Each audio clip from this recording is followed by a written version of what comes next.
Hello, সবাই কেমন আছেন? আশা করছি সবাই খুব ভালো আছেন।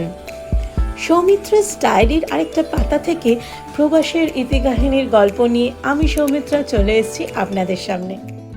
আপনাদের সাথে আদির একটা ছোট্ট দুষ্টুমি শেয়ার করলাম। এই হচ্ছে তার রিসেন্ট আবিষ্কার, আর সেই রিসেন্ট আবিষ্কার নিয়ে সে এখন মাঝে মাঝেই মেতে থাকে। যাই হোক, জিনিসটা তো ভালো নয়, তাই সেইটাকে বন্ধ করার জন্য অনেক রিসার্চ করলাম। রিসার্চ করে এই টুলটা পেলাম, যেটা কিনা এই প্যানের ঢাকনাটা বন্ধ রেখে দেবে। অ্যাটলিস্ট ও এসে আর ঢাকনা খুলে জল ঘাঁটতে পারবে না। সুমন এখন সেটাই লাগাচ্ছে, যাতে এই একটা যে দুষ্টুমি হয়েছে সেইটাকে বন্ধ করা যায়। যত দিন যাচ্ছে তত আদির দুষ্টুমি বাড়ছে, আর আমরাও ভেবে পাচ্ছি না কিভাবে জিনিসগুলোকে হ্যান্ডেল করব। দেশেতে অন্যরকম ব্যবস্থা, এখানে আবার অন্যরকম ব্যবস্থা। আজকে একটা ছুটির দিন ছিল, তাই ভাবলাম আমাদের প্যান্ট্রিটা ক্লিন করি। সেই যে এসে ঘরে ঢুকেছিলাম, জিনিসপত্র রেখেছিলাম, তারপর আর প্যান্ট্রিটা ক্লিন করার সময়ই হয়নি। ছোট্ট বাচ্চা নিয়ে থাকলে যা হয়। আজকে বিকেলে একটা ইনভিটেশন আছে, অলমোস্ট রান্না টান্না সব কিছু করে রেখে দিয়েছিলাম, তাই সকালের দিকটা আজকে আমরা এই কাজটা করে ফেলবো ঠিক করেছিলাম। এখন সব জিনিসপত্র বের করে কাউন্টারটপের মধ্যে রেখে দিয়েছি। এবার ক্লিনিংয়ের পার্ট চলছে। ওপরের দিকে আমার হাত যায়নি, সেগুলো সমান করেছে, নিচের দিকেরগুলো আমি করছি। তো দুজনে মিলে কোনোভাবে চটজলদি যতটা করা যায়। আর আদি তো নিজের খেলায় মত্ত, সে অতটাও এখানে আসেনি দুষ্টুমি করতে। তারা দেখছে যে হ্যাঁ, মা বাবা ব্যস্ত আছে, আমি আমার কাণ্ড কারখানা করতে থাকি। হ্যাঁ, তার কাণ্ড কারখানা একটু পরেই দেখতে পাবেন, যে সে একটা জিনিস যদি খোলা পায় সেটার ওপর সে চড়তে দ্বিধাবোধ করে না। আমরা সবসময় সেটাকে লুকিয়ে রেখে দিই। সেটাকে যদি দেওয়ালে দাঁড় করানো থাকে তাহলেও কিন্তু সে সেটার উপর চড়তে চায়, সেটা আপনারা দেখতেই পাবেন। তো যেটা বলছিলাম, যে আমরা যেহেতু অ্যাপার্টমেন্টে থাকি, তো অ্যাপার্টমেন্টে অলওয়েজ এই ক্লিনিংটা মাস্ট, আদারওয়াইজ আরশোলার উপদ্রব ম্যান্ডেটরি হয়ে যায়। কিন্তু লাকিলি আমাদের এই অ্যাপার্টমেন্টে এখন অবধি আরশোলার উপদ্রব হয়নি এই 2 বছরে। এর আগে যখন জর্জিয়াতে ছিলাম, যেখানেই ওয়ার্ম ক্লাইমেট থাকে নর্মালি, সেখানেই দেখেছি এই অ্যাপার্টমেন্টে আরশোলা কিংবা মাছি এই সমস্ত কিছুর উপদ্রব চলে। জর্জিয়াতে যেটা আমরা ফেস করেছিলাম, কিন্তু ক্যালিফোর্নিয়াতেও সেটা হয়নি।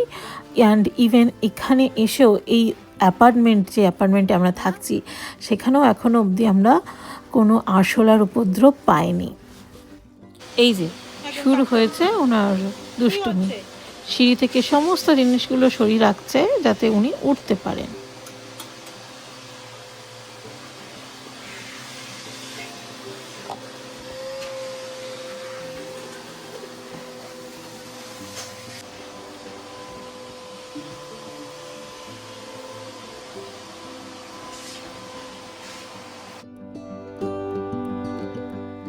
তবে যাই দুষ্টুমি করুক, আমি চেষ্টা করি ওকে সব কিছুতে বাধা না দেওয়ার।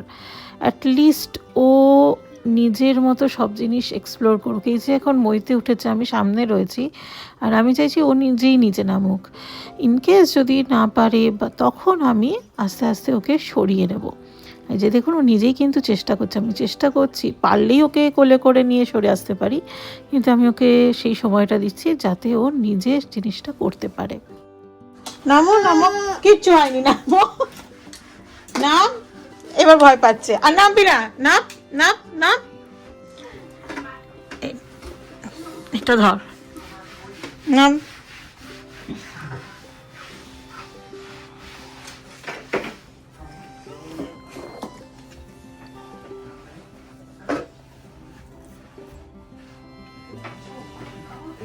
ঠিক আছে, চলো।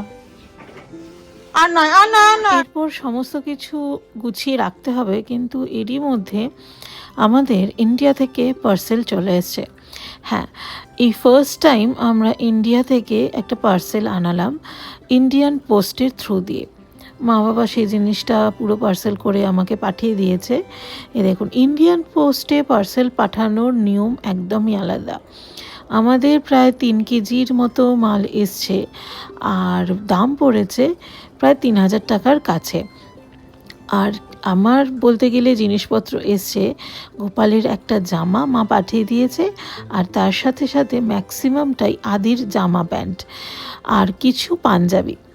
তো এই জিনিসগুলো সব মিলিয়ে মা পাঠিয়ে দিয়েছে, আর মাত্র 15 দিনের মধ্যে আমি এই জিনিসগুলো পেয়ে গেছি।